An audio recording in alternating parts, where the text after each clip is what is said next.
Donald Trump anda tan fuera de sí que ya ni se molesta en esconderlo. Cada día se inventa una excusa nueva, un gesto torpe más, otro intento ridículo de demostrar que todo está bien, y cuando más intenta tapar su deterioro, más evidente se vuelve. Hoy quedó expuesto otra vez, confundido, perdido y desesperado por atacar a cualquiera que lo cuestione, especialmente si es una mujer, porque cuando Trump se siente pequeño, hace lo que siempre hace, agrede. Vamos con el clip a continuación. Trump salió a anunciar algo que en su cabeza todavía considera una hazaña monumental, sus tarifas, pero como siempre, terminó diciendo más de lo que le convenía. To announce this afternoon that the United States will be taking a small portion of the hundreds of billions of dollars we receive in tariffs. We are making a lot of money from countries that took advantage of us for years. They took advantage of us like nobody's ever seen.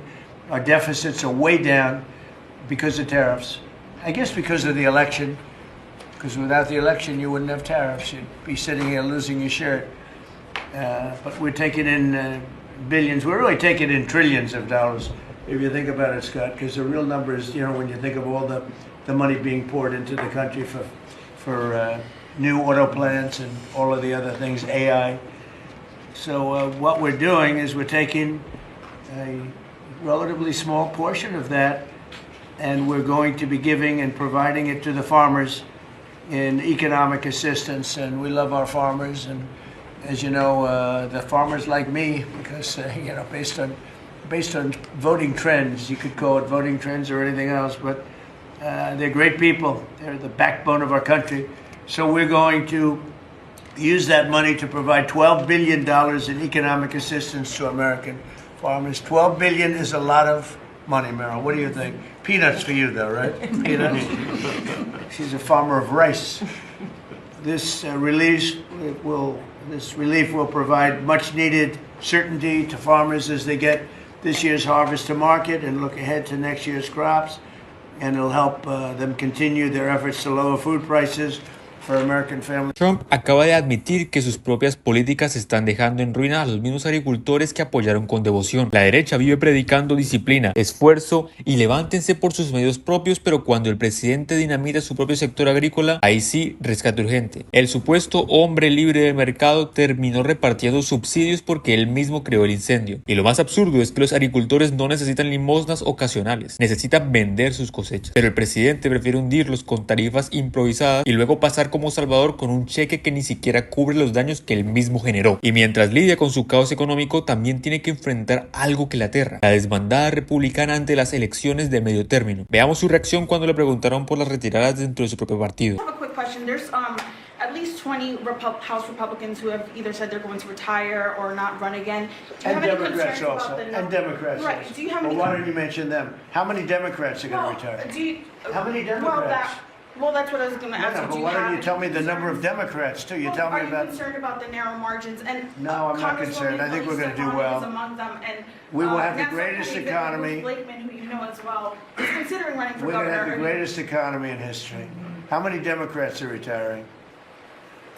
How come you only know the Republicans but not the Democrats? Because I came prepared to ask you a question about... No, you're unprepared because you should know the Democrats. You're totally unprepared. Go ahead. Trump exige datos que ni siquiera pueden existir aún, pero insiste, reclama, regaña y se enfurece. Esa es su estrategia. Si no puede responder, ataca. Y lo hace con una torpeza que deja claro su estado actual. Los demócratas no están huyendo, están organizándose. El único que está en crisis política y mentalmente es el presidente. Y lo demuestra cada vez que abre la boca. Y hablando de olvidar, su mente volvió a fallarle frente a una reportera que se atrevió a recordarle sus propias palabras. Maida Stouch juntó dos momentos que lo dejan completamente al desnudo y vamos a verlo a continuación. The full video of that strike on September 2nd off the coast of Venezuela. Secretary Hegseth now says...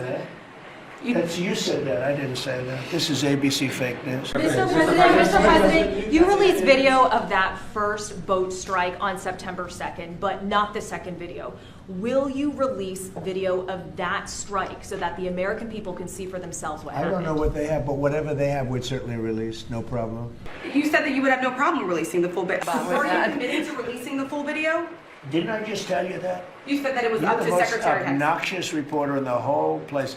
Let me just tell you, you are an obnoxious, a terrible reporter.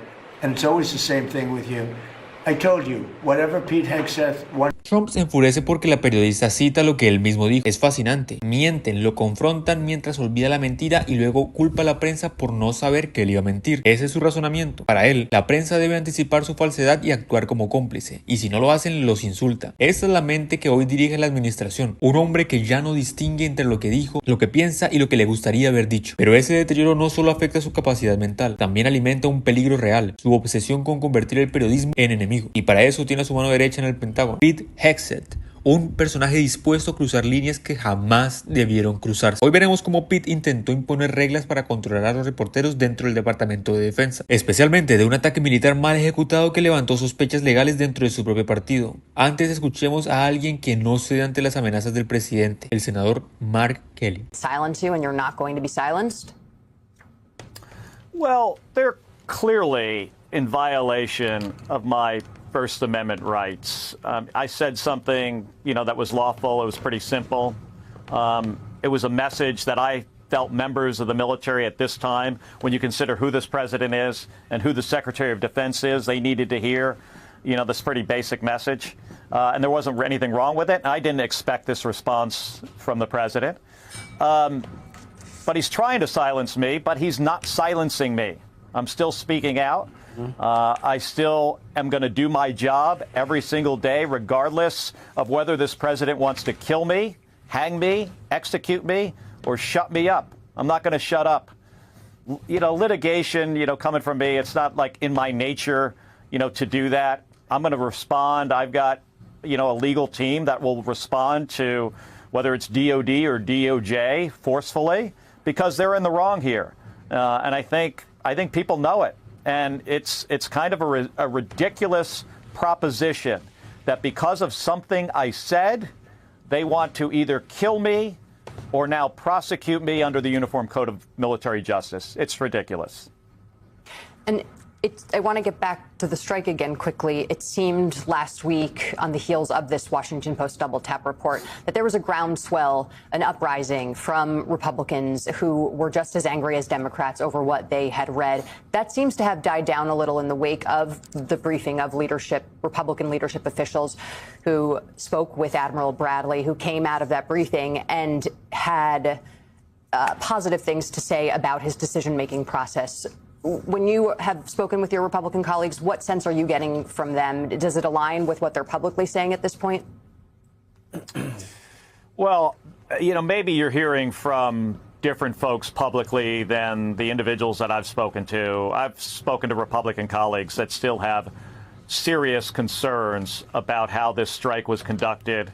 And whether or not it was... El contraste no puede ser mayor. Mientras Trump se derrumba mentalmente y Pete busca silenciar periodistas, Mark Kelly responde con firmeza: no se intimida, no cede ni se esconde. Las preocupaciones dentro del Partido Republicano por la legalidad del ataque militar siguen vivas, aunque el liderazgo trate de maquillarlas, y el intento de controlar a la prensa, imponer niñeras para los reporteros y decidir quién pueda o no pueda hacer preguntas, revela el miedo. Miedo que la verdad salga a luz. Miedo que la propia incompetencia quede registrada. No olvides suscribirte, darle like y comentar si te gustó el video. Esto es Rumor de Estado. En Rumor de Estado vamos a revisar una secuencia de decisiones políticas que expone con claridad la estrategia del presidente y de su círculo más cercano para debilitar las instituciones, reescribir los límites del poder y moldear la justicia de acuerdo con sus intereses. No son hechos aislados ni confusiones administrativas, son movimientos calculados que buscan un objetivo: garantizar que el poder presidencial no vuelva a estar limitado por la ley. Veamos el primer caso. You told President Trump about this. Can you tell us a little bit more about what his reaction was to these threats? Yeah, it was shocking to me. I sent those death threats directly to him in a text message and informed him of what his name calling and words were doing, the direct result, and it was a direct assassination threat on my son. And he was extremely, I won't repeat what he said, but it was extremely unkind. No sympathy, no care. I'm just wondering, obviously it would be good to hear what he said, but do you feel like you were duped? I mean, as you reflect on this moment and these attacks against you, you have been such a staunch supporter and ally of President Trump. Do you feel like you were duped by him?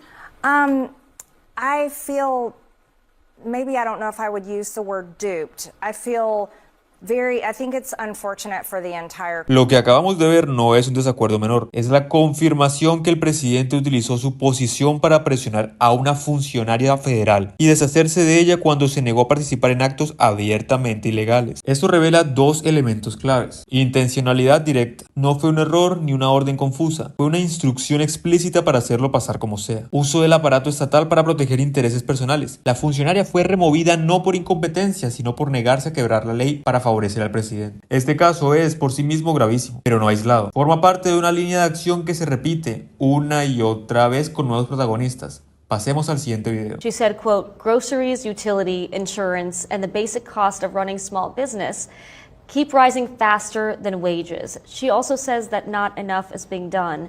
Mr. President, this is one of your supporters. Okay, good. And I love her because you said I got an A+ on everything, I guess. I don't know. But she's still worried about the economy. But what you have to understand, the word affordability. I inherited a mess. I inherited a total mess. Prices were at an all-time high when I came in. Prices are coming down substantially. Look at energy. You and I discussed before the interview, energy. Energy has come down incredibly. When energy comes down, everything, because it's so much bigger than any other subject. But energy has come down. Este fragmento muestra cómo se construye la justificación ideológica del proyecto político del presidente. La noción de que el jefe ejecutivo debe operar sin límites judiciales aun cuando sus acciones violen normas establecidas. Este es el principio doctrinal que sostiene su defensa. Si el presidente quiere hacerlo, entonces es legal. El abogado no simplemente está opinando, está articulando un marco conceptual que busca algo concreto, blindar al presidente de cualquier consecuencia. Y eso explica por qué en cada interferencia, cada presión, cada maniobra en agencias federales se repite con el mismo patrón. No son excesos improvisados, responden a una visión del poder. Y para entender hacia dónde conduce esa visión, necesitamos ver el tercer clip. Real human impact. Let me tell you a story. I heard from a constituent this week. She's in her early 60s. She waits tables for a living. And she has breast cancer. She's in the middle of chemotherapy. She needs chemo just about monthly. And because her premiums are about to go up to $500, she tells me she's going to have to go without health insurance. In the middle of chemotherapy, this is a breast cancer patient I represent. What are people supposed to do? These Republican senators who walk through the gilded halls of Congress and treat this like a game, completely oblivious to the fact that this is life or death for our constituents. They have an opportunity this week to join us in extending these tax credits. They just spent trillions of dollars on tax cuts for the rich while they were slashing Medicaid. But they're all tied up in knots on this fundamental moral question, whether people should be able to afford the health care they need. So we'll take this vote later this week, and it remains my hope that some Republicans will cross the aisle and do the right thing for our constituents, for my constituents in Georgia who face 100, 200, 300% increases in their health insurance premiums. You know, one of the things about a vote like this in the Senate historically has been if you think it's not going to pass the House of Representatives, it's kind of a free vote. You know, you as a Republican senator, you can just vote for it and don't worry about having to deal with whether or not it becomes law, because it won't get anywhere in the House. And so I'm wondering to what extent some Republican senators might see it that way, might join you, and you might be able to get this thing through the Senate and sent to the House, where then a new pressure campaign would take place. We will see very soon, and they'll have to go on record. But this is so much deeper than the politics. And what does it say about the moral condition of this Congress that the thing that has them all tied up in knots is a very simple question? Should people's health insurance premiums go up, double or triple?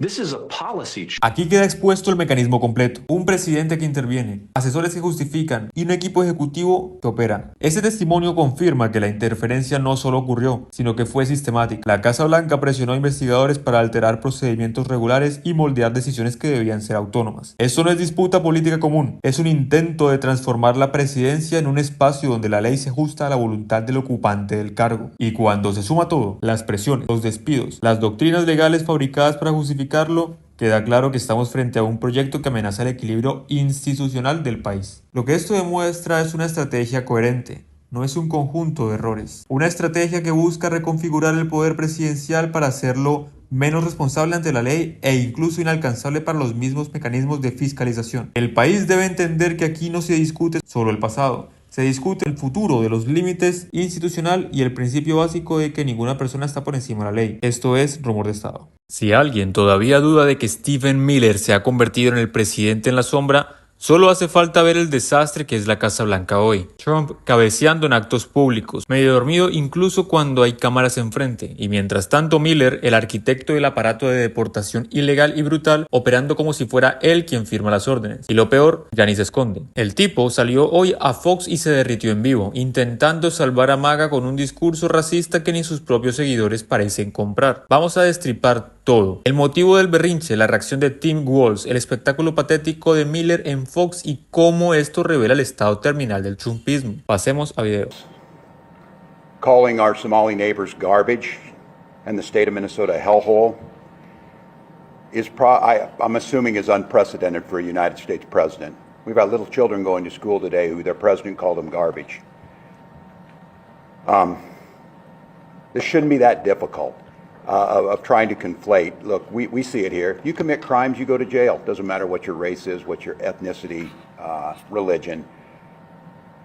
But demonizing the entire group of people by their race and their ethnicity, a very group of people who contribute to the vitality, economic, cultural of this state, is something I was hoping we'd never have to see. This is on top of all of the other vile comments. So let's be very clear. This should be easy to differentiate. You should very easily be able to say, we need to continue to work together. If there's crime, whether it's white, black, who cares, but to be able to condemn this. So I would just be very clear on this. Anyone in this state, especially elected officials, who are unable to condemn this vile attack on our neighbors in our state, you are complicit in it, and it will not stand in Minnesota. So I tell our Somali neighbors, I tell our Hmong neighbors, I tell all of our neighbors in Minnesota, you're respected. You are valued. We're proud of this state that ranks near the top in almost every single category. And I will tell you, the only thing that's hurting this state, as he so falsely claimed to a group of people, Es impresionante, ¿no? Que otro líder político, que otro partido en este país podría permitirse este nivel de vileza sin enfrentar un repudio masivo. Solo Trump y su movimiento MAGA han convertido la humillación de comunidades enteras en una estrategia electoral. Y eso que están atacando a ciudadanos estadounidenses vecinos que levantan la economía del estado. Personas que sostienen industrias enteras. Lo que dice Walz es fundamental, ya que esto no es política dura como menciona. Esto es odio puro y simple. No solo es inmoral, es profundamente antipatriótico. Imagínense un demócrata diciendo que un estado republicano es un basurero, que sus habitantes son despojos humanos. Sería un escándalo nacional, pero Trump lo hace y lo tratan como si fuera parte de su estilo. Y aquí entra Stephen Miller, que hoy decidió doblar la apuesta con uno de los discursos más repugnantes que ha hecho en televisión. Vamos con el clip. If the Central African Republic keeps failing, if Somalia keeps failing, right? If these societies all over the world continue to fail, you have to ask yourself, if you bring those societies into our country and then give them unlimited free welfare, what do we think is going to happen? You're going to replicate the conditions that they left over and over and over again. And we mask the impact of immigration in every public... ¿Qué le pasa a este hombre? Habla como si hubiera una pulsión apocalíptica dentro de él. Como si viviera en una misión personal para convertir el país en un búnker supremacista. Habla con odio que parece venir de un lugar muy íntimo y muy oscuro. Y es irónico. Miller habla de vecinos indeseables, mientras él tuvo que vender su propia casa porque sus propios vecinos no lo soportaban. Pero no acabó ahí. Miller quería que sus ataques quedaran clarísimos. Así que entró en modo berrinche y soltó otra perla en Fox. Talk about test scores. Well, if you subtract immigration out of test scores, all of a sudden our test scores skyrocket. If you subtract immigration out of healthcare, all of a sudden we don't have nearly the size of the healthcare challenges our country faces. If you subtract immigration out of public safety, all of a sudden we don't have violent crime in so many of our cities. Issue after issue, we talk about these things that they just happen to us. The schools just suddenly fail. Violent crime just suddenly explodes. The deficit just suddenly skyrockets. These are a result of social policy choices that we made through. Esto es basura, en el sentido más literal y más ideológico. No solo es falso, es profundamente cobarde. Los inmigrantes trabajan más, pagan más y cometen menos crimen. Levantan industrias, sostienen economías locales y contribuyen miles de millones en impuestos que ni siquiera pueden exceder como beneficios. Si queremos ser estrictos con los datos, las personas indocumentadas aportan más de 100.000 millones al año en impuestos y lo hacen sin tener acceso a los programas que están financiando. Y ni hablemos de cómo los sueldos miserables que les ponen los empresarios mantienen bajo los costos para toda la economía. Y mientras tanto, Miller vomita esos discursos. Trump sigue con sus delirios sobre inmigración inventando teorías de gatos y perros en Ohio, ignorando que comunidades como Springfield revivieron económicamente gracias a los trabajadores haitianos, restaurantes repletos, fábricas revitalizadas, empresas nuevas. La historia real del país, no la fantasía xenófoba de Maga. Pero como siempre, cuando los demócratas explican esto, muchas veces lo hacen con miedo, pidiendo disculpas por existir. Y ahí es donde entra alguien que sí habla claro, Jasmine Crockett. Vamos a escucharla. But I'm here for the everyday person, the person that's not the billionaire on the list that Trump has decided to take care of, but the people that he left sitting out in the cold, just like he did when he decided to be sworn in, and he decided that Inauguration Day he would have it inside while so many of his lawyer supporters were outside. Well, let me talk to you. Immigration is also big in Texas, and you yourself have been criticized for being critical of Latinos who support President Trump, and you have been dismayed at the support that they have shown for Trump's immigration crackdown. How do you bring them back into the fold, given all the other issues you have discussed as well? Yeah, so I think the frustration is real just in general, because I could see the writing on the wall. And what I've come to the conclusion of is that he is a con man. I mean, we know he's a con man. And I understand that there were people that were legitimately conned. But the reality is that whether you are an American citizen or not, we have a Supreme Court, Trump Supreme Court, that said because of how you look or because of how you sound, you can be rounded up.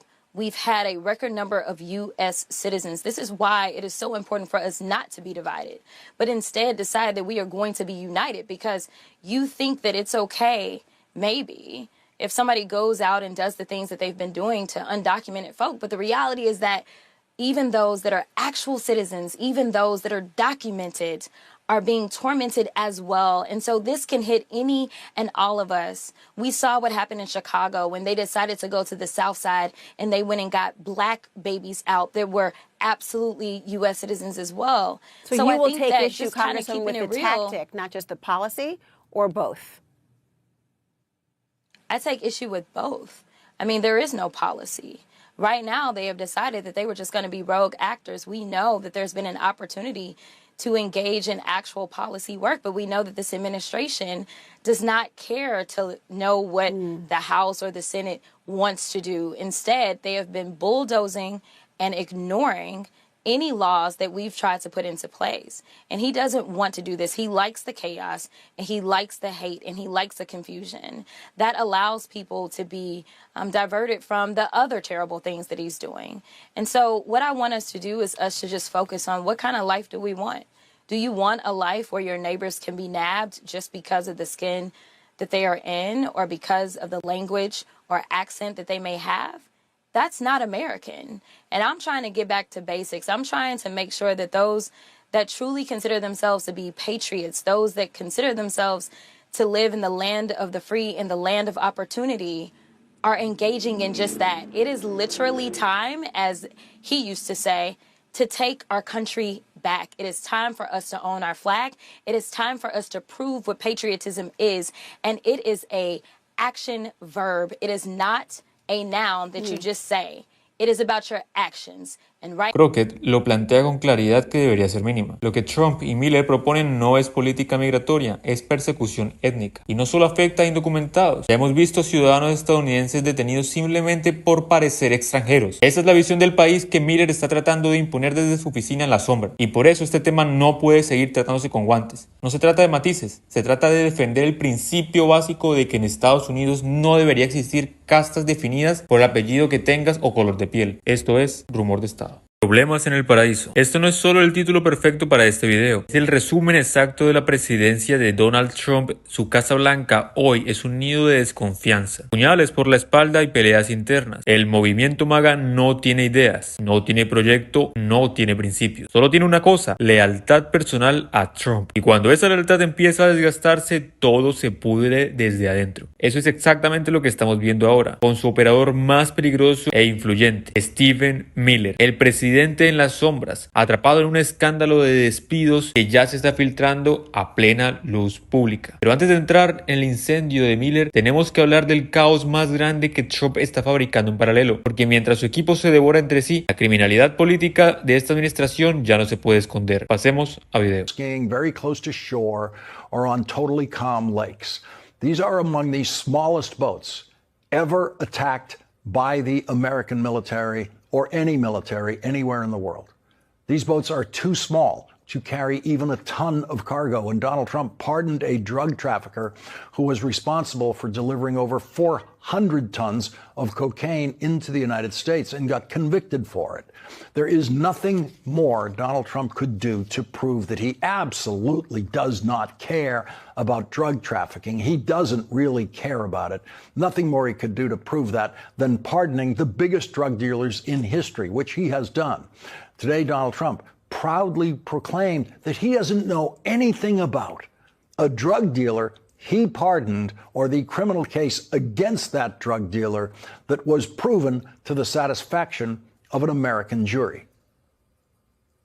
You pardoned former Honduran President Juan Orlando Hernandez and let him out of prison, even though he was convicted in a massive international drug trafficking scheme. How is that zero tolerance on drug trafficking? Well, I don't know him, and I know very little about him, other than people said it was like a Obama-Biden type setup where he was set up. He was the president of the country. The country deals in drugs like probably you could say that about every country. And because he was the president, they gave him like 45 years in prison. And there are many people fighting for Honduras, very good people that I know, and they think he was treated horribly, and they asked me to do it, and I said, I'll do it. Do you think that could send the wrong message to No, drug I don't dealers? think so. Unfortunately, the reporter did not ask Donald Trump to name a single person who recommended that pardon. So we have no idea what the real story between Donald Trump's pardon of the big drug dealer was. But some friends of Donald Trump obviously are connected to it. They were obviously making money in that transaction as lawyers representing that person. We're going to find it out eventually, but we don't know it now. And there's no questioning about that today. And according to that rationale that you just heard, every single person prosecuted by the federal government during the 4 years of the Biden presidency or the 8 years of the Obama presidency deserves a Trump pardon right now. Every single drug dealer, because the Obama Justice Department or the Biden Justice Department were just incapable of doing fair prosecutions, according to Donald Trump, even of drug dealers. So that's it. Pardon them all, according to that rationale. But of course, we know Donald Trump is lying. Every word he says about that pardon is a lie. Donald Trump will never reveal why he pardoned the drug-dealing former president of Honduras or who told him to do it. That former president now faces new charges in Honduras after Donald Trump pardoned him. So we'll see how much help that pardon actually turns out to be. The Washington Post reports that Hernandez is, quote, wanted for money laundering and fraud in connection with allegations that his 2013 political campaign used stolen public. Aquí no hay una confusión posible. Esta no es una distracción mediática ni exageración. Es una administración admitiendo en voz propia que viola la ley y se siente orgullosa de hacerlo. Pete Hegseth lo reconoce, Caroline Leavitt lo reconoce, Kristi Noem lo reconoce y Trump lo reconoce. Y lo más interesante es que mientras el país empieza a procesar la magnitud de esta podredumbre, dentro de la Casa Blanca empieza otra pelea. ¿Quién va a pagar el costo político primero? Kristi Noem, secretaria de Seguridad Nacional, ya está en la cuerda floja. Gobernadores republicanos han llamado directamente al presidente para quejarse de su manejo desastroso del FEMA y de fondos de emergencia. ¿Y quién está liderando el movimiento para sacarla? Exacto, Stephen Miller. Pero aquí viene la pregunta incómoda. ¿Qué tan satisfecho está Trump con Miller? Donald Trump, we know this about him very well. He loves to gaslight. I mean, given his behavior, he must also love elaborate cover-ups. He's very into them, it seems. And we know this because every time there's a story in the news he doesn't like and doesn't want to talk about, he does some version of the following. One, when possible, he says he knows nothing about it. How often have we heard that? A lot. Two, he makes up a fake reason for why information can't be released, can't possibly be released. Sometimes he uses big government bureaucratic terms that don't make any sense. Three, he calls it fake news and implores people to stop paying attention to it. Four, he pretends the bad news is actually good news. That's one of my favorites.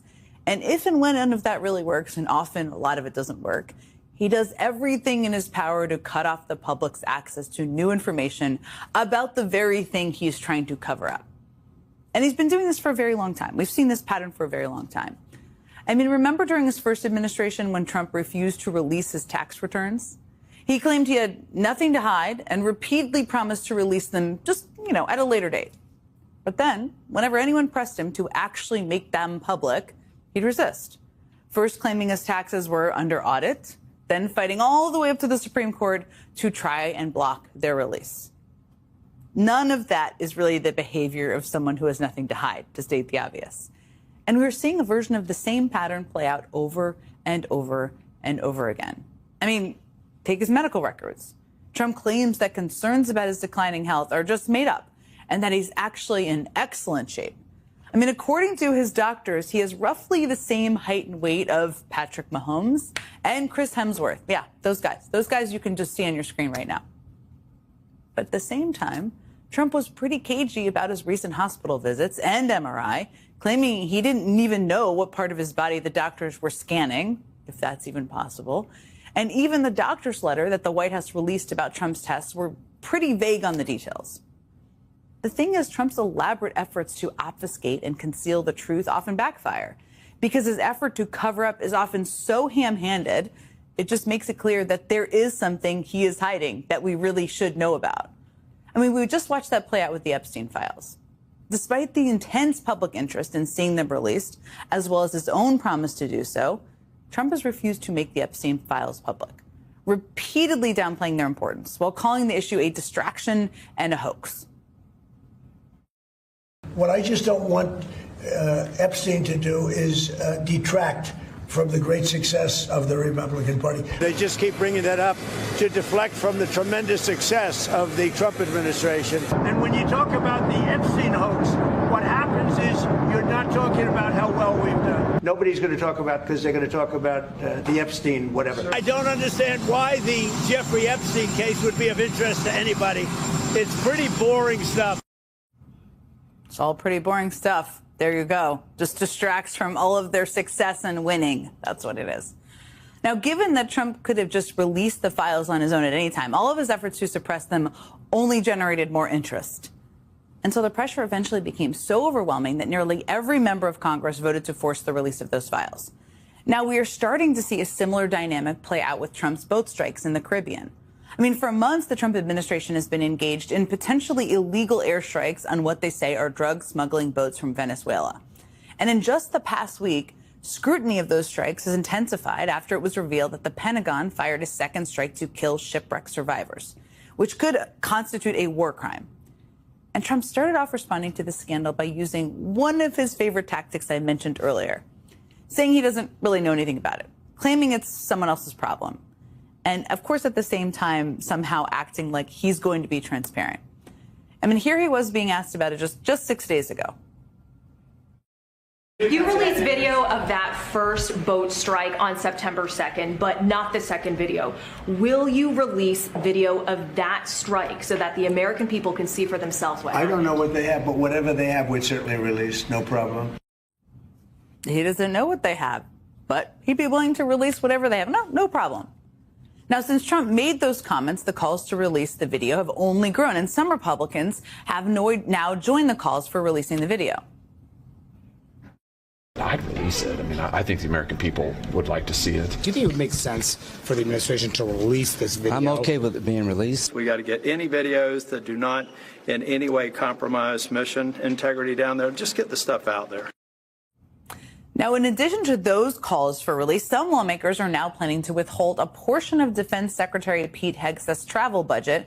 Y aquí todo conecta. Stephen Miller es el arquitecto del discurso migratorio que Trump asegura que le dio la victoria en 2024. Hoy, ese mismo tema tiene a los republicanos bajo el agua en opinión pública. La política migratoria no solo fracasó en la práctica, también fracasó frente a la gente. Entonces, ¿qué pasó cuando Trump deja de ver a Miller como activo y empieza a verlo como problema? Exactamente, luchas internas, filtraciones, intentos de empujar a otros al autobús. Miller ataca a Noem. Noem se defiende. Trump escucha, mide, duda. Y cuando Trump duda, alguien cae. No por principios, sino por conveniencia. Esta es la lección central del trumpismo. La lealtad solo fluye hacia arriba y hacia abajo hay desprecio. Y cada funcionario está empezando a entenderlo, tarde, pero inevitablemente. Mientras los escándalos se acumulan, las explicaciones no convencen y el control se erosiona. Y por más que intenten taparlo con ruido, despidos o silencios, la fractura ya es visible. Esto es exactamente lo que querían ocultar y es exactamente por eso que hay que seguir mostrándolo. No olvides suscribirte, darle a like y comentar este video si te gustó. Esto es Rumor de Estado. Donald Trump ya venía teniendo una noche profundamente extraña y como es costumbre en él decidió empeorarla. Todo empezó en un meeting que supuestamente era sobre la compañía y terminó convertido en un espectáculo incómodo, comentarios inapropiados, amenazas autoritarias y para cerrar, un episodio surrealista a bordo de un Air Force One que parecía tan descompuesto como su ocupante. Esta noche en Rumor de Estado vamos a conectar todos estos puntos. ¿Por qué Trump perdió el control? ¿Quién lo empujó al borde? Spoiler, Yasmine Crockett. ¿Por qué sigue obsesionado con ella y cómo incluso su propio avión terminó reflejando el estado general de su presidencia? Pasemos a video. Para entender el colapso de Trump hay que empezar por lo que realmente lo enfureció. No fue el avión, no fue la prensa, fue alguien que lo tiene completamente descolocado. Yasmine Crockett. Crockett lo volvió a hacer, decir en voz alta lo que el trumpismo intenta normalizar en silencio. Y lo que hizo apuntando directamente el corazón de la agenda de deportaciones ilegales. Silently and into the dark. You are the light that they are afraid of, and I am so grateful for you being so heroic at such a scary time. When the history books are written, they will know your stories because you decided to be brave in the face of those cowards. So Representative Khanna brought up consequences. And I'm the type of person that is constantly looking for how do we come up with solutions. I became a lawmaker because as a lawyer, I just didn't feel like it was good enough to stand in the courtroom and just argue each case at a time. I wanted to change the laws.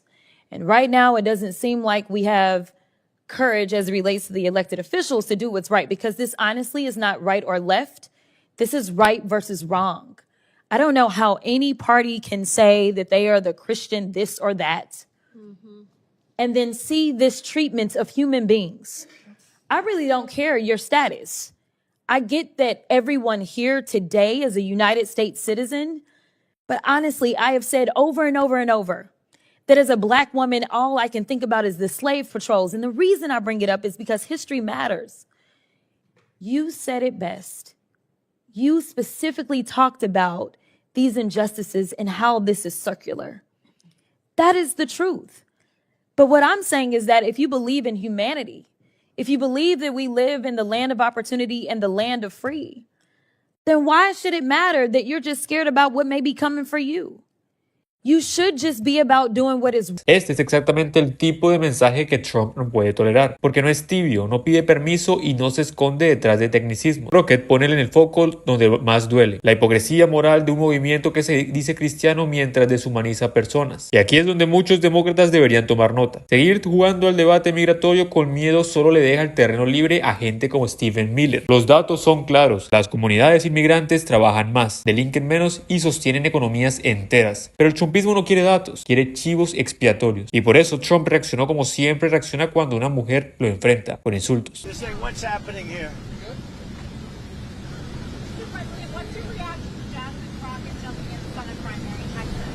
Well, she's a low IQ person. I can't imagine she wins. Maybe she'll get the Democrat nomination, but I think it's a gift to Republicans. She's a terrible representative. I watched her for the last 2 years. I can't even believe she's a politician, actually.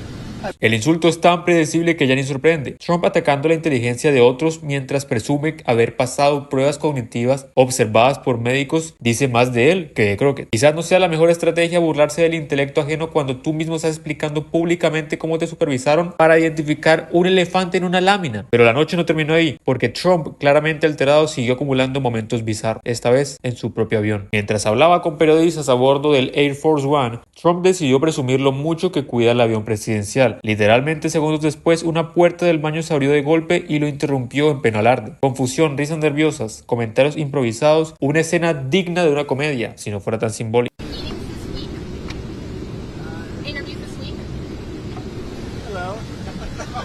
Y un presidente hablando fuera de control, interrumpido por un baño que no coopera. Trump está hundido en todos los frentes. La economía no mejora. La inmigración se volvió en un boomerang político. Su discurso racial ya no cohesiona ni siquiera en su base. Y los independientes lo rechazan de forma consistente. El miedo ya no alcanza para unir al trumpismo. Y ante ese desgaste se empieza a notar en otro terreno clave. Las primarias demócratas, particularmente en Texas. Antes de entrar en el análisis profundo, vale la pena escuchar cómo Crockett explica por qué decidió dar el paso. I have been telling a lot of people that I was closer to a yes than a no.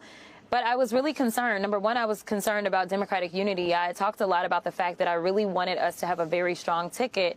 And instead of kind of having our star power put into one race, I wanted to see if we could somehow make it to where you could have an option for governor, say if you had nothing but state experience. See if we could have an option for, Senate. See if we could have lieutenant governor, attorney general, and really give different parts of the state of Texas someone to vote for and be excited about.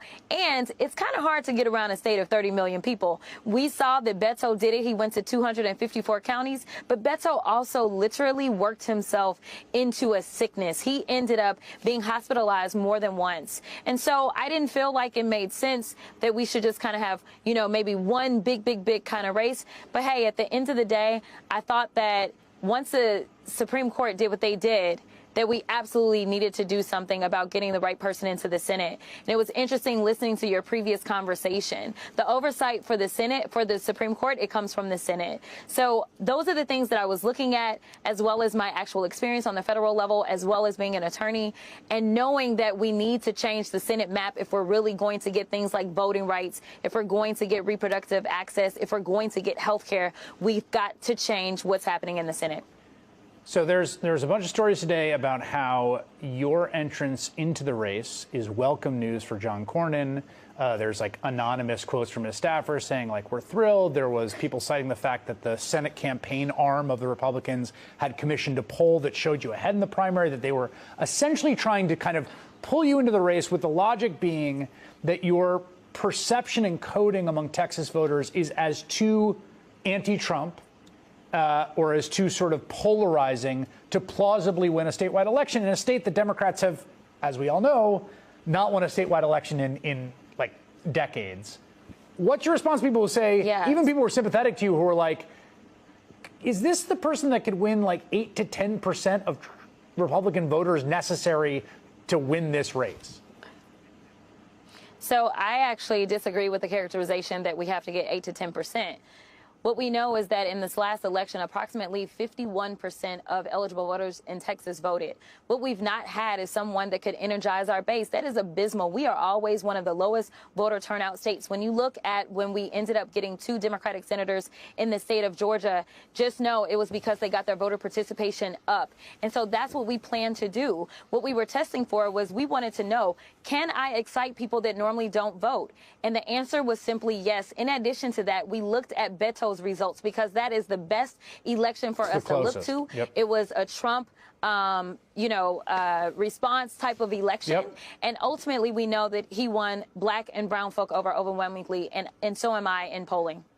So in the Warnock and Ossoff examples, which do strike me as the closest model, right? In both those cases, it was a bit of both and, though, right? They definitely juiced turnout, and they definitely got They got high levels of turnout, but they also did win crossover voters. I mean, there's a pretty significant slice, and particularly if you look at those precincts and those Atlanta suburbs, particularly.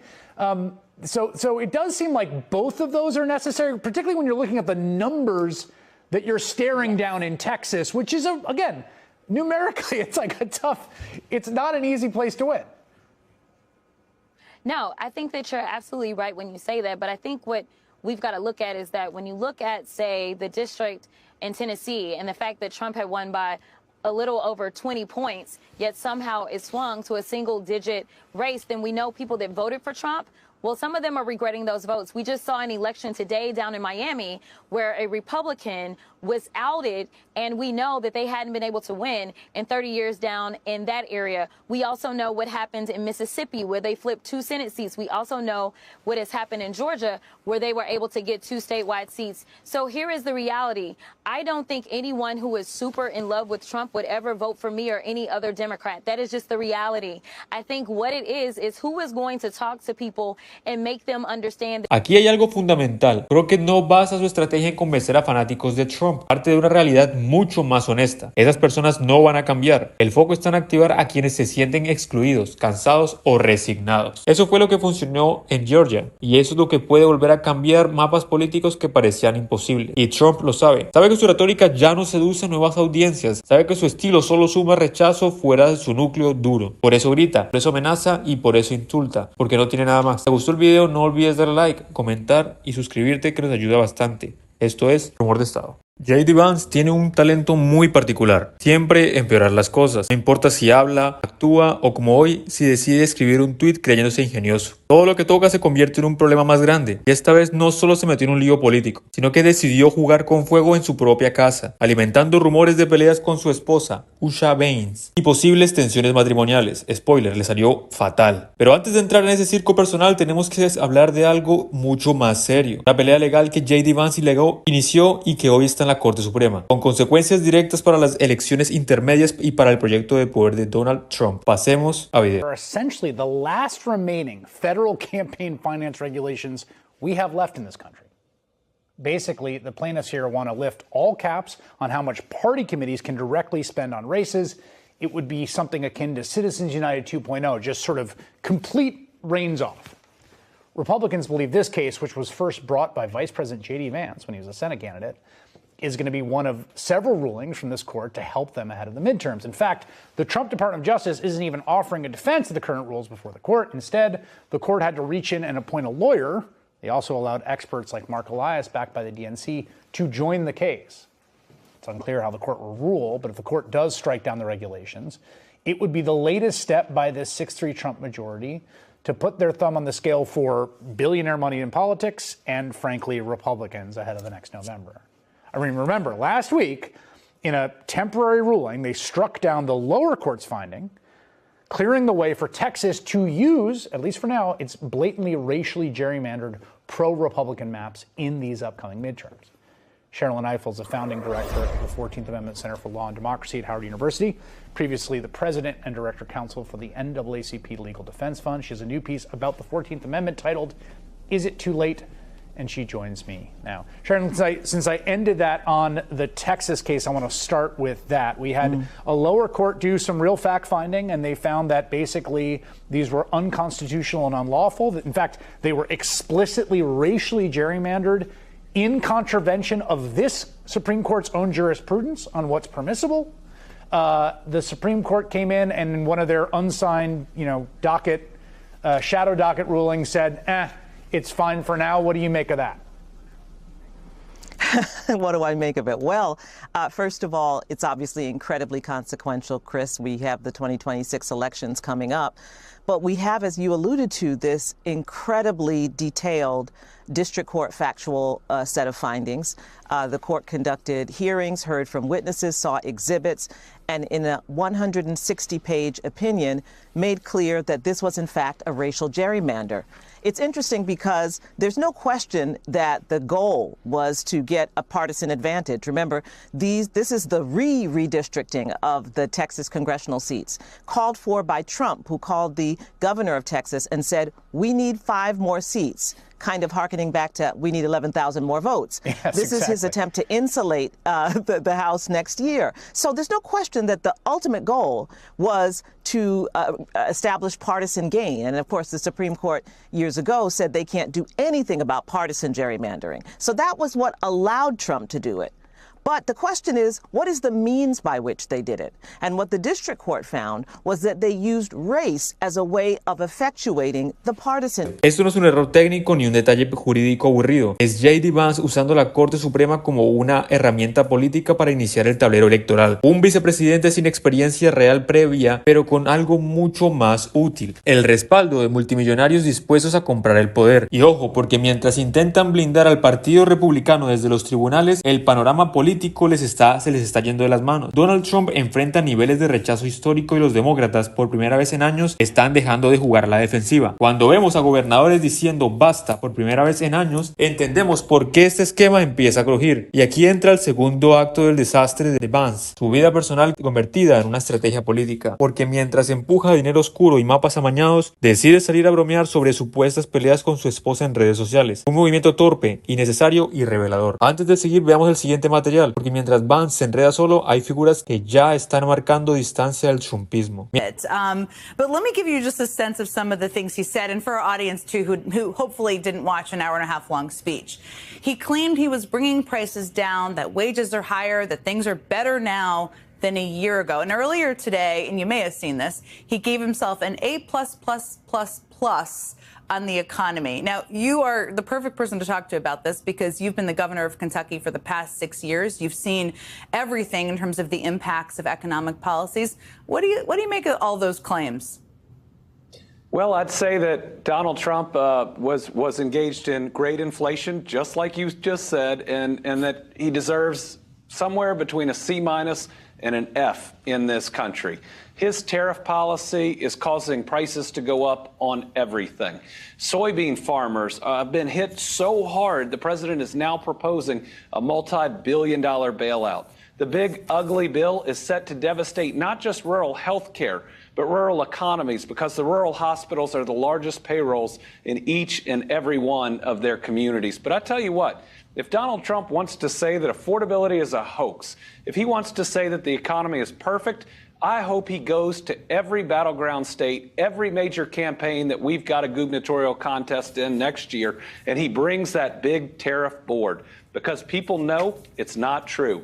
People know he's made life harder on them, and if he wants to get out there and be that out of touch with reality, I hope he'll do it. Yeah, there you go. Some advice for Donald Trump there. I mean, he also said in his speech, to your point on tariffs, that his favorite word is tariff, if you can believe it. He said that in his speech. And as you just noted, I mean, and then he also said that he just helped our farmers out because they're starting to do really well. Now, as you know and you've experienced in your state, I mean, in reality, farmers are suffering, as you just said, so much so that the Trump administration had to use $12 billion in taxpayer dollars to bail them out again. It reminds me a lot, but I'd love to know, you live this, what you think. It seems to me like the arsonists taking credit for trying to put out the fire here. I mean, they created this problem, but how do you see it? And how are the farmers in your state experiencing his policies?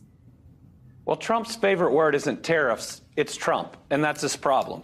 He cannot see beyond himself to our struggling families all over the United States. This is somebody who promised that he'd make life a little bit easier, that he'd bring prices down, and that families would win. But they are struggling now more than ever. The American dream seems out of reach, which is a threat to the prosperity of our country. That young couple can't buy their new home now when their parents might have at that age, or maybe ever. In the future. People can hardly afford their grocery bills, and they can't take their families on that same family vacation they grew up going on. People get that there is a real problem right now that Donald Trump just won't admit. And then I look at our farmers. You know, our soybean farmers are only in this situation because of one man, and that's Donald Trump.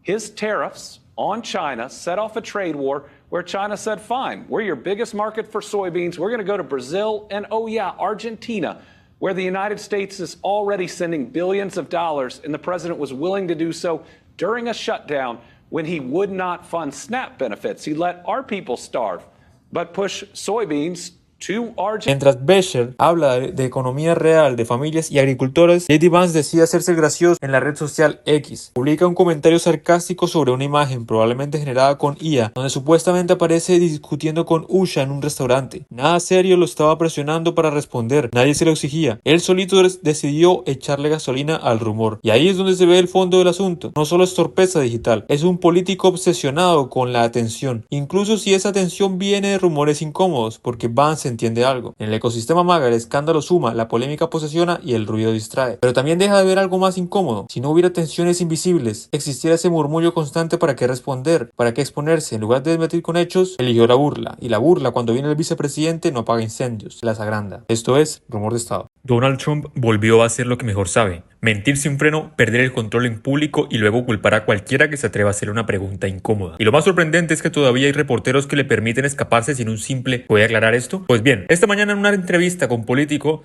Trump tuvo un colapso de esos que dejan huella. Confesiones, contradicciones y ataques gratuitos. Una radiografía de su propio desastre. Vamos a ver el clip a continuación. Then becomes a congressman, does nothing but complain. All she does is complain, complain, complain. And yet her country's a mess. You know, it's one of the worst in the world. Let her go back, fix up her own country. Somalia, yeah, and I was right about it. You know, I started complaining about Somalia long before the scandal.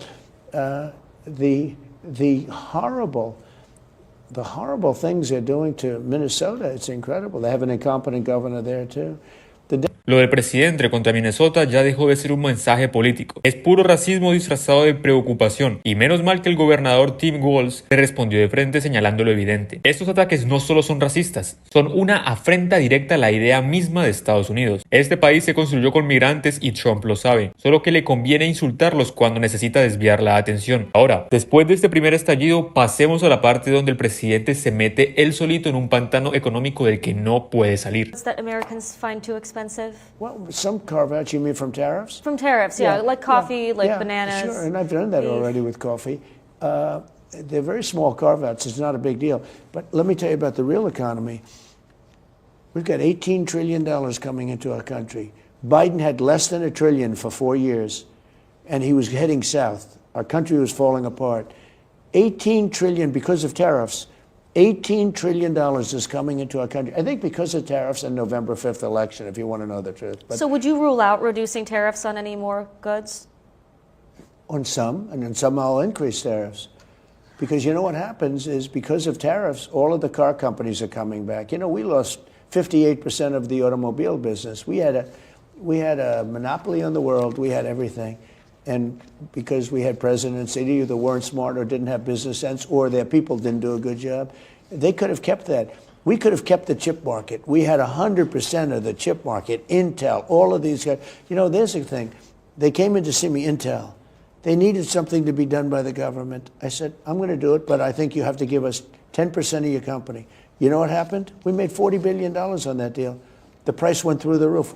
The United States, in about 10 minutes, I made $40 billion.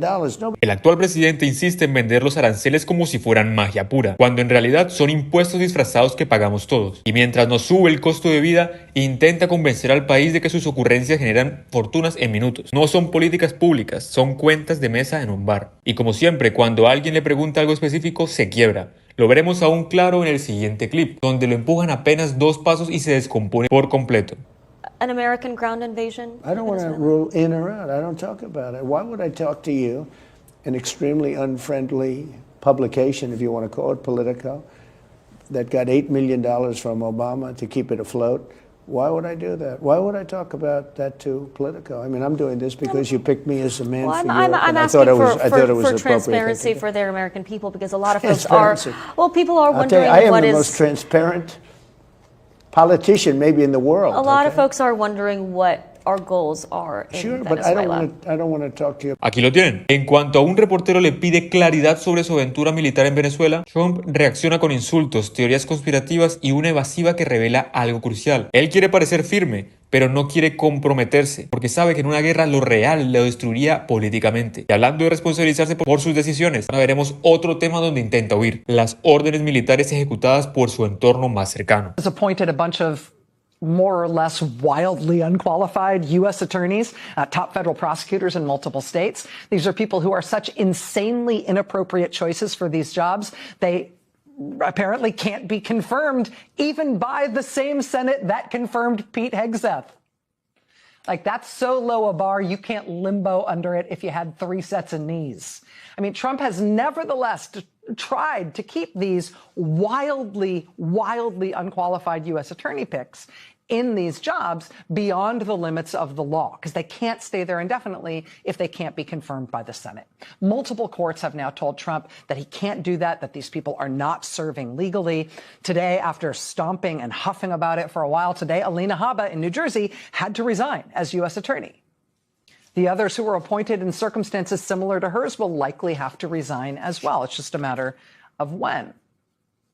One of the things Trump has used these bogus U.S. attorneys to do, particularly in the Eastern District of Virginia, is he's used these folks to bring federal charges against people he sees as his political enemies. Like, for example, New York State Attorney General Tish James, who Trump demanded should be charged with mortgage fraud for the way she filled out her mortgage paperwork. Remember that? Well, not only was that indictment against Tish James thrown out because Trump didn't properly appoint the U.S. attorney who brought that case, then a few days ago, Trump's Justice Department tried to bring the indictment against Tish James all over again under a new prosecutor. A grand jury told them to take a hike, refused to indict Tish James when they went back to a grand jury and asked them to do it again.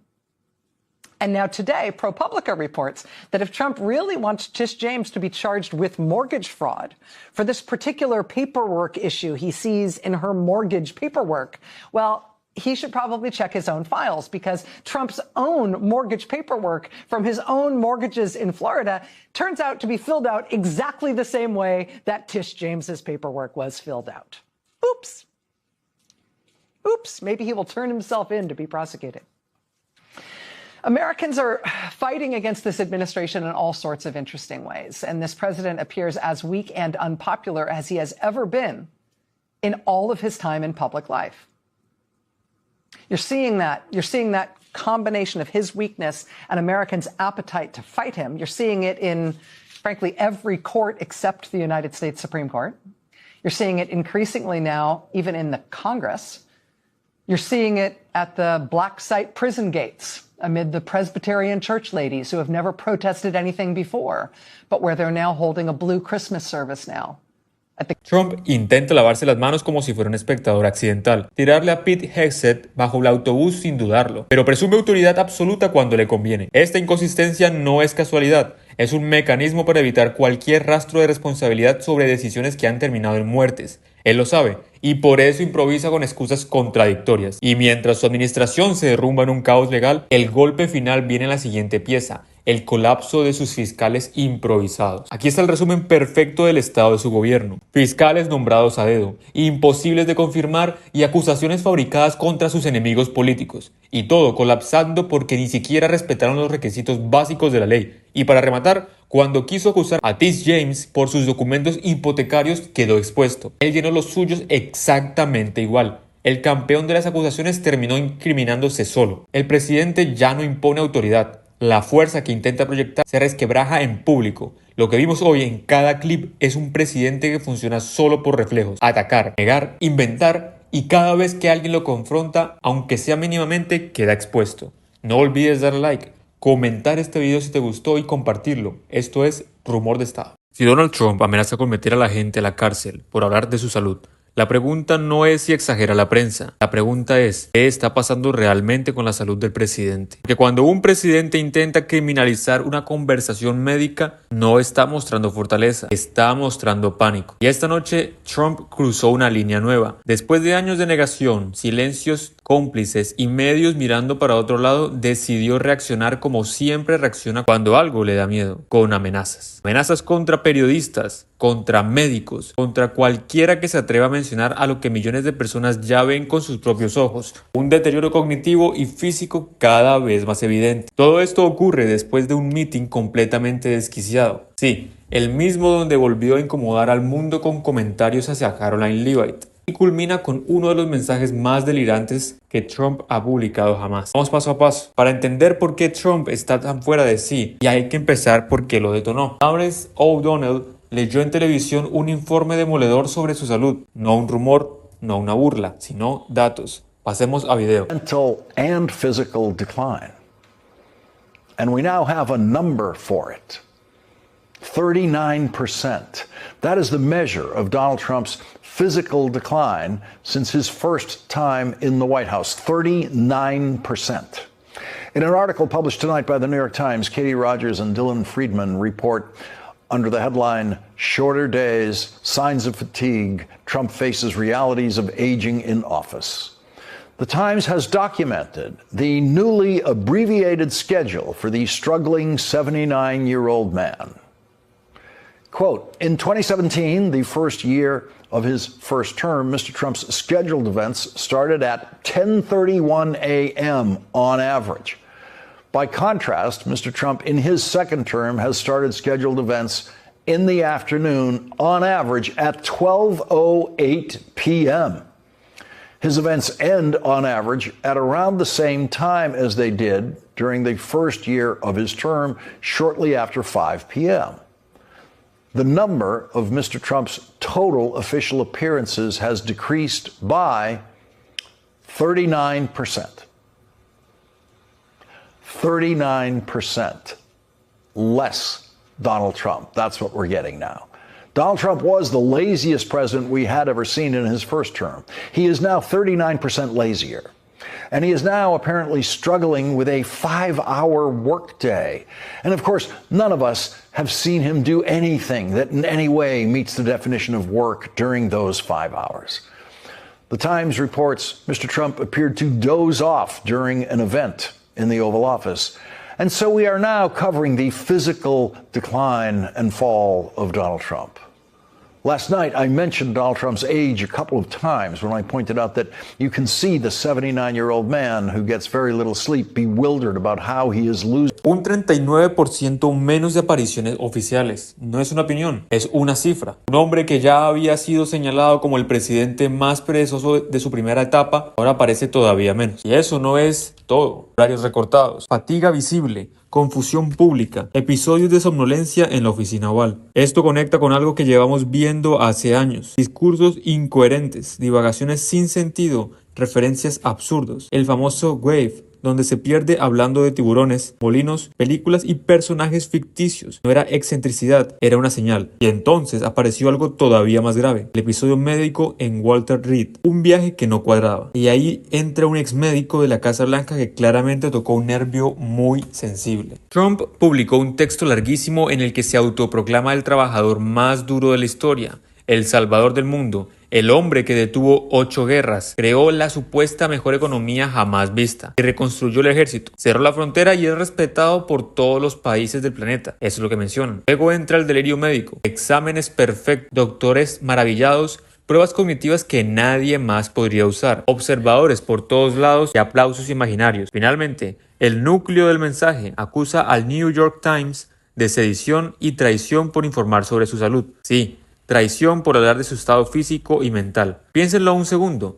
Trump está diciendo que mantener su salud es un crimen contra el Estado, que periodistas, médicos y exfuncionarios deberían ser perseguidos por informar. Ese es el lenguaje de un líder democrático o el de alguien desesperado por esconder algo. Y hay algo todavía más revelador. Trump se está delatando solo. Él fue quien habló de la resonancia. Él fue quien admitió que tomó pruebas cognitivas. Y él fue el que dijo que había múltiples personas observándolo mientras lo hacía. ¿Saben por qué eso es importante? Porque nadie que esté bien se le rodea de observadores para evaluar si puede completar una prueba básica. Eso no es normal. Eso es un protocolo cuando hay dudas serias. Trump no está siendo atacado, está confesando, está construyendo su propio expediente público palabra por palabra. Y mientras él pierde el control, su administración se descompone. Funcionarios desafiando órdenes judiciales, figuras claves actuando fuera de la ley, escándalos graves acumulándose. ¿Y por qué Trump entonces está tan concentrado en amenazar reporteros sin despedir al diseñador de su salón de baile? Ese es el nivel de desconexión, ese es el deterioro. Y para los republicanos que pasaron años gritando que los los demócratas odian la libertad de expresión, aquí tienen a su líder, presidente en funciones, diciendo que hablar de su salud es traición, no es una metáfora. Lo escribió, lo firmó y lo publicó. Cuando vemos a un hombre arrastrar las palabras, confundirse, perder el hilo, repetir fantasías grandiosas y reaccionar con ira ante cualquier mención de su salud mental, no estamos ante una polémica política, estamos ante un problema serio. Si Trump quiere que dejemos de hablar de su declive, tiene un solo interlocutor, él mismo, porque mientras siga hablando seguirá demostrando exactamente por qué esta conversación es necesaria. Esto es Rumor de Estado.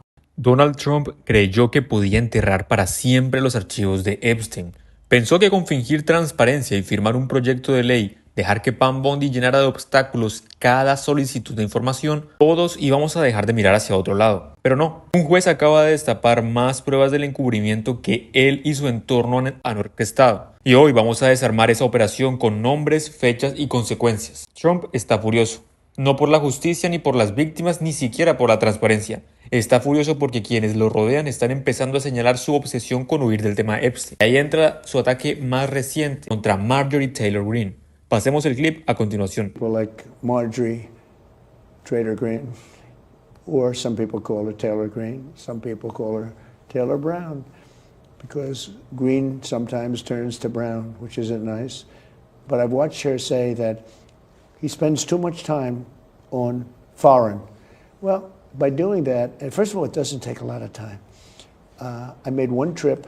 I brought back trillions of dollars on that one trip. I stopped in Japan. I stopped in South Korea. I met with President Xi and ended what could have been a big problem. You went to the Middle East. I was on that trip with you. Went to the Middle East. I brought back $3 trillion from the Middle East. I sold many Boeing airplanes on that trip, like 300. When I go on a trip, I only have one place in mind. It's the United States. So when, people with low IQs like Marjorie Taylor Greene, she's a low IQ person. When she says it's too, but she was a loyal person until I wasn't able to answer her phone calls because I'm just too busy to answer people's phone calls. You can't call me 3 times a day. And it's just, not appropriate when I have, over 200 congressmen, 53 senators, 212 countries. All of these people are calling, and a family. El presidente insultando a Greene como si fuera un estorbo, cuando en realidad está reaccionando a algo simple. Ella con todo lo que a él le obsesiona esconder. Greene, con toda su larga lista de barbaridades políticas, sí, alcanzó a decir una verdad. A Trump le fascina salir del país porque allá lo tratan como él exige, como una especie de monarca de utilería. Coronas, regalos, adulaciones obligadas, ese es su ecosistema natural. Y justo por eso evita hablar de lo que ocurre en Estados Unidos. Epstein. Él sabe que aquí no hay aplausos obligatorios ni banquetes. Hay explicaciones pendientes. Por eso le incomoda tanto que Greene haya levantado esa piedra y por eso la atacó y siguió atacándola. Vamos a ver el siguiente fragmento. Trump posted yesterday that you are, quote, and I'm quoting him now, not America first or MAGA, and your, quote, new views are those of a very dumb person. That's the president of the United States speaking about you. What's your response to these latest attacks? Well, actually, Wolf, I feel very sorry for President Trump. I genuinely do. It has to be a hard place for someone that is constantly so hateful and puts so much vitriol, name-calling, and really tells lies about people in order to try to get his way or win some kind of fight.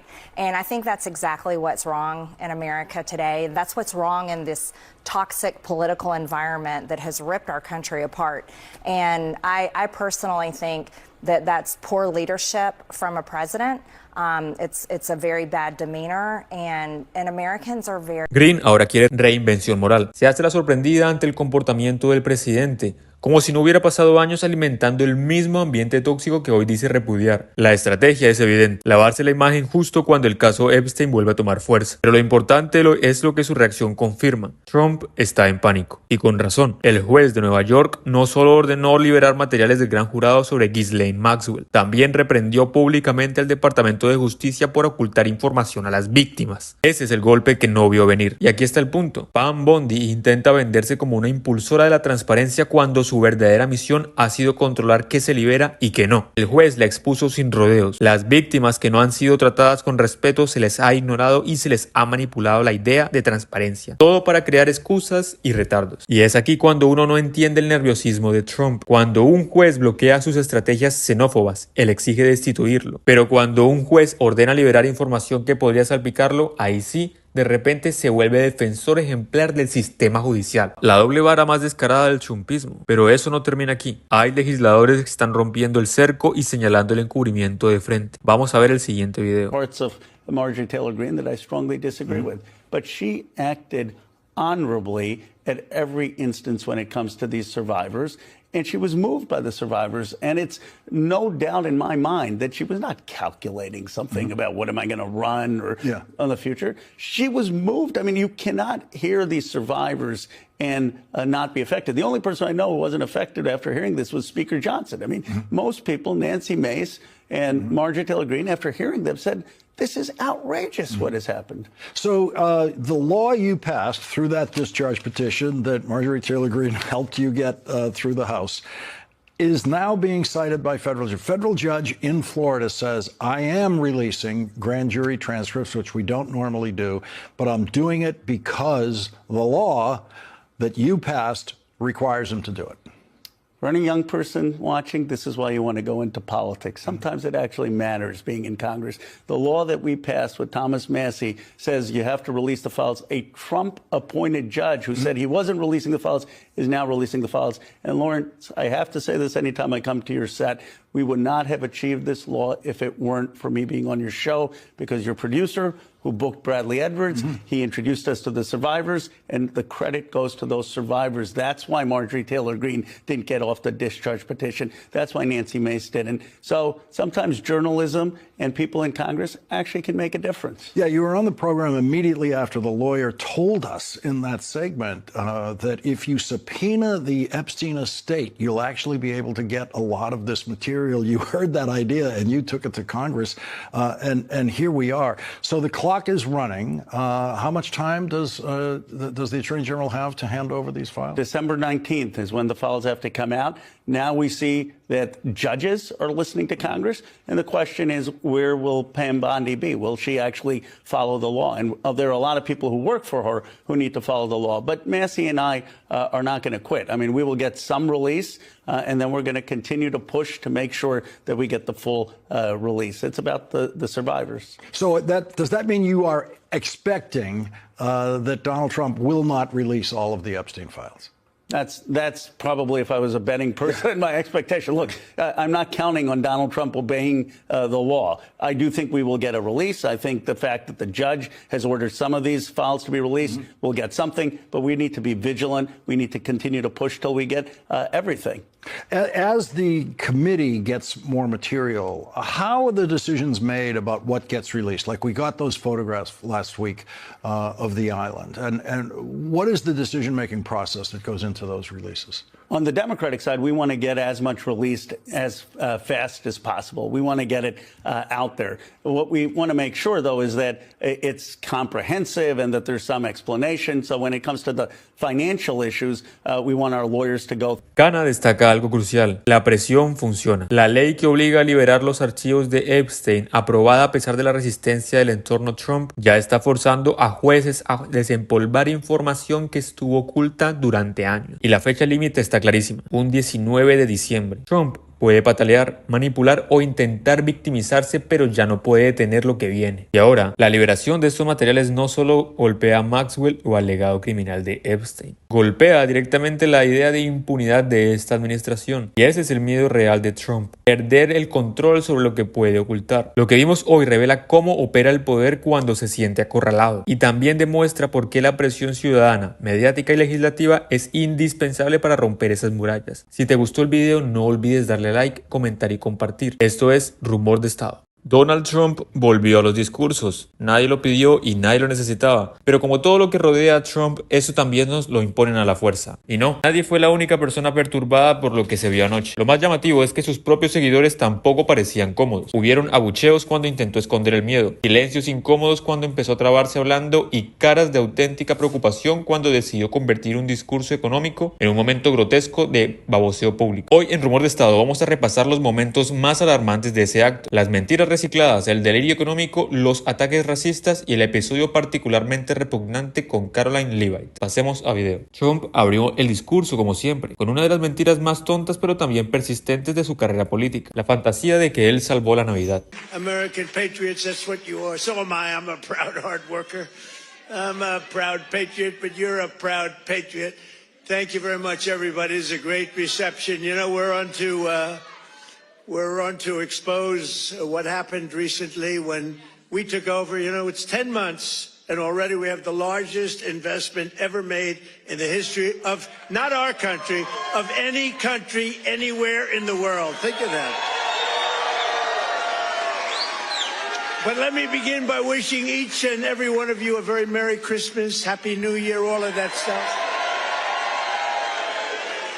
Remember when I started?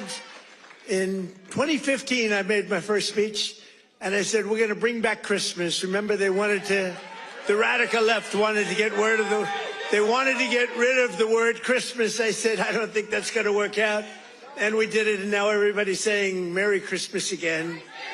Eso es absurdo. Nunca existió un momento en Estados Unidos donde se hubiera prohibido de decir Feliz Navidad. Barack Obama lo dijo todos los años en su presidencia junto a Felices Fiestas, como hace cualquier persona normal que en diciembre no es una guerra cultural, sino una época para convivir. Trump está obsesionado con el lenguaje porque no tiene nada real que mostrar. Vive inventando enemigos imaginarios para sentirse el salvador de algo que nunca estuvo en peligro. Y lo hace mientras el país lidia con problemas reales que él se niega a siquiera reconocer. Y uno de esos problemas reales golpea directamente a un grupo que Trump dice amar, los agricultores. Because they're starting to do really well, but in order to try and negotiate, some countries played a little cute, and we just gave them right out of a tariff money, cost us nothing, right out of the hundreds of billions that we've taken in, we gave the farmers a little help, $12 billion, and they are so happy. And all they want is a level playing field. And now it's happening. And the tariffs are making them rich. It's going to be, you're going to see what happens over the next. Ayudarlos, ¿cómo exactamente? Los agricultores están asfixiados por los aranceles. No solo perdieron mercados internacionales, también pagan maquinaria cada vez más cara por las mismas políticas que Trump vende como geniales. Esto no es ayuda, es daño económico maquillado con cheques de emergencia para tapar el desastre que él mismo creó. Trump está de gira vendiendo un relato económico ficticio mientras el país vive una crisis de costos, de precios y de acceso. Él dice que la inflación está aplastada, pero la realidad dice otra. We're bringing those prices down rapidly, lower prices, bigger paychecks. You're getting lower prices, bigger paychecks. We're getting inflation, we're crushing it, and you're getting much higher wages. I mean, the only thing that's really going up big, it's called the stock market and your 401ks. It's going up.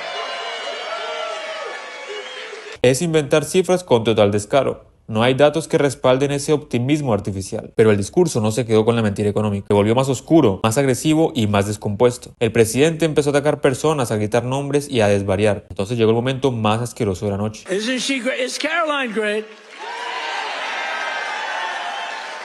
You know, when she goes on television, Fox, they dominate. They dominate when she gets up there with that beautiful face and those lips that don't stop, up, like a little machine gun. Esto no es un halago, es una humillación pública. ¿Por qué tiene que hablar de su cara, los labios y el físico? ¿Por qué Trump no sabe relacionarse con mujeres fuera de ese marco o lo convierte en objeto? Es el mismo patrón de siempre, mujeres convertidas en decoración de su ego. Y lo más inquietante es que esto ocurre mientras su capacidad cognitiva se desmorona frente a todo. I can now rest. So, Susie Trump, do you know Susie Trump? Sometimes referred to as Susie Wiles. Susie Trump. She's the great chief of staff at the... They don't use the word chief of staff anymore because of the Indians got extremely upset. But now the Indians actually want their name used, which is true. They never didn't want it used. Este nivel de narcisismo es grotesco. Rebautiza su propia jefa de gabinete con su apellido. como si todo y todo le pertenecieran. No es un lapsus aislado, es confusión constante, incapacidad para corregirse y una obsesión enfermiza con no admitir jamás un error. Y como si eso no fuera suficiente, Trump terminó de cruzar todas las líneas con un ataque racista y conspirativo contra Ilhan Omar. Minnesota, you know, that's called the Great Big Minnesota Scam with one of the dumbest governors ever in history.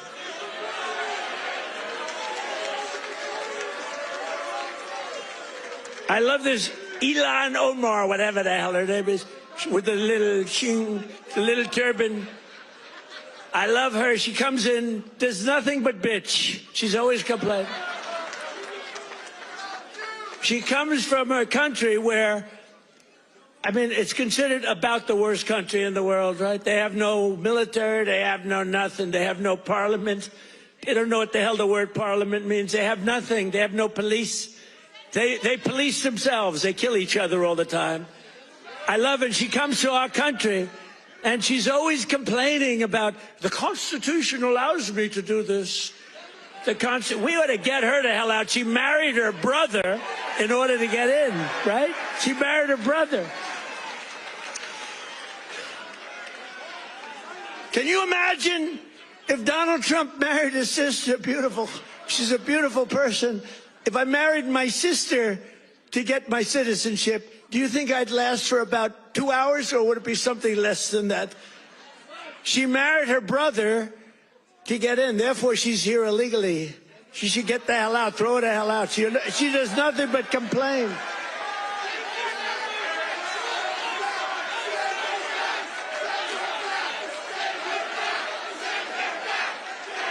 Esta es una incitación directa al odio, no una retórica política. Es un presidente señalando a un congresista estadounidense como enemiga interna, usando mentiras viejas, xenofobia y burlas raciales para excitar a una multitud. Y la multitud respondió como él esperaba, con gritos, insultos y aplausos. Ese es el legado que el presidente deja cada vez que habla. No propuestas, no soluciones ni liderazgo. Deja permiso social para ser cruel, ignorante y violento en lo verbal. Very few wind farms. You know why? Because they're smart. You know what they do have? A lot of coal. They love coal. So that's okay. But we have cleaned, beautiful coal. And we brought it back into vogue. We have nuclear. We have oil and gas. We have sort of everything. We don't approve windmills. We don't approve it. I'm sorry. We don't like things that kill all our birds. And that every time you put one up, only the guy that owns it makes a lot of money. Those guys... What a joke. And they are ugly. You're right, sir. But Democrats talking about affordability is like Bonnie and Clyde preaching about public safety. And they are really truly the enemy of the working class when they do it. Lo más revelador no fue lo que dijo, sino cómo reaccionó su propia audiencia. Incomodidad, silencio y abucheos. Trump depende que la gente le olvide para sobrevivir políticamente. Cada vez que vuelve al micrófono recuerda por qué fue rechazado por miles. Si te gustó este video, no olvides suscribirte, dejar tu like y comentar. Esto es Rumor de Estado. Donald Trump pensó que podía enterrar el tema de Epstein bajo una montaña de excusas baratas. De verdad creyó que si repetía lo suficiente de que él había liberado los archivos que sigue sin liberar, todos miraríamos hacia otro lado. Pero cada vez que abre la boca, él mismo revive el escándalo. Ahora el pánico le explotó en la cara, porque Marjorie Taylor Greene decidió hablar. Y Trump reaccionó amenazando incluso a sus hijos. Un presidente aterrado, un Congreso dividido y un secreto que ya no pueden contener. Hoy, en Rumor de Estado, vamos a desarmar todo esto. Pasemos a video. The Department of Justice. So, of course, we're encouraging the Attorney General, we're encouraging the DOJ to release all the files. And as a reminder, they don't even need a law in place to do so. The president has the power right now to release all the files. Yet he has chosen, essentially, to lead a White House cover-up on the Epstein files.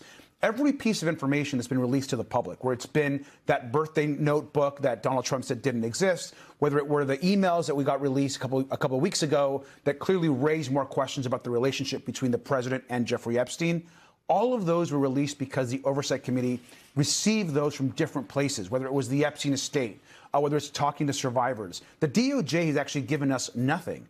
They have all of the information that we need to get justice for the survivors and, most importantly, find these men who did these horrific things and hold them accountable. So we're calling again on the president and the attorney general to release the files today. They want to wait till the 19th.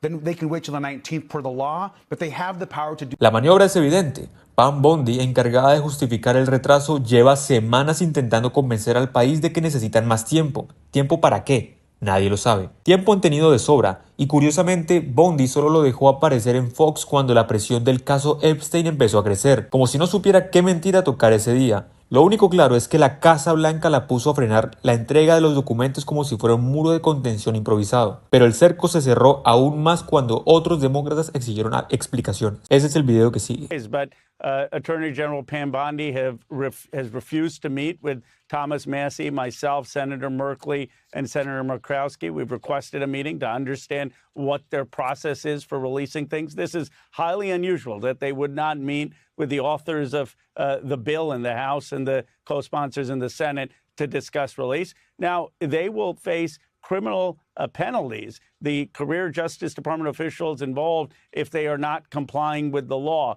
But as you know, Lawrence, this administration doesn't comply with the law, so it's going to require continued vigilance to make sure that they actually release. Lo que estamos viendo es un deterioro político acelerado. La información seguirá saliendo, y no solo desde el gobierno, instituciones financieras, el patrimonio de Epstein y múltiples fuentes independientes ya han revelado datos que comprometen directamente al presidente. Cada nueva pieza del rompecabezas acerca más a Donald Trump hacia la figura de una red que él juró no reconocer. Y ahí es donde entra Marjorie Taylor Greene. Ella, que fue una aliada incondicional del presidente, ahora afirma que Trump desató amenazas contra sus hijos después de que criticara su manejo del caso Epstein. El presidente la llamó traidora, ridiculizó a su familia y la expuso frente a una base radicalizada.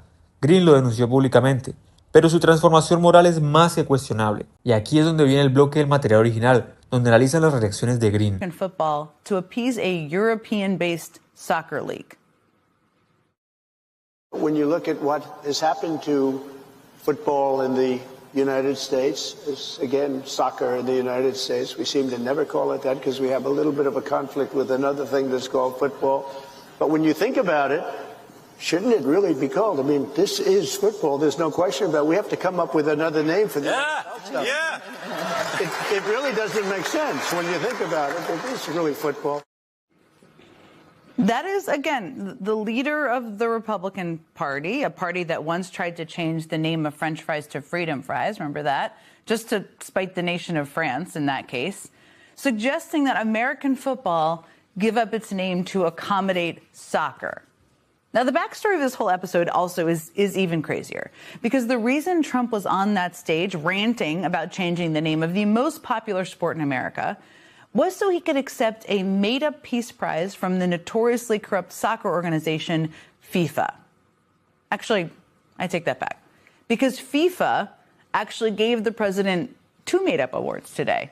One big trophy, we can see it on their screen right there, and what looked like a big gold coin taped to a lanyard cable, I guess, the thing that's around his neck there. It was all a part of what they are calling the FIFA Peace Prize, an award that is not a real thing and never existed before this year and was clearly just invented to make Trump feel good about himself. Never mind the fact that the organization handing out this so-called Peace Prize has been accused of everything from corruption and bribery to abusing migrant workers building soccer stadiums in the Middle East. That's the organization that gave it out, which basically means that, I mean, the irony doesn't even begin to tell the story here. It's completely crazy and totally. Aquí es donde la historia deja de ser tragedia y empieza a rozar lo absurdo. Marjorie Taylor Greene intenta venderse como una víctima iluminada por un despertar moral, pero jamás alzó la voz cuando otros recibían amenazas. Cuando miembros del Congreso eran acosados por seguidores de Trump, ella se hizo la sorda. Cuando el presidente pedía que sus opositores fueran castigados, no dijo ni una sola palabra. Y ahora que el presidente apunta hacia ella, de repente quiere comprensión.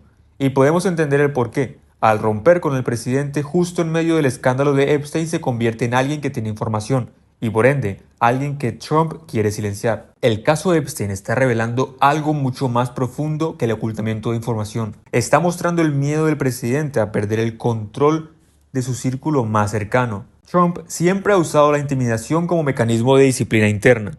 Pero hoy, ese mecanismo está fallando. Sus ataques contra Greene no son estrategias, son desesperación. Y Bondi, incapaz de justificar lo injustificable, solo sostiene un dique que ya tiene demasiadas grietas. No olvides darle like y comentar este video si te gustó mucho. Esto es Rumor de Estado.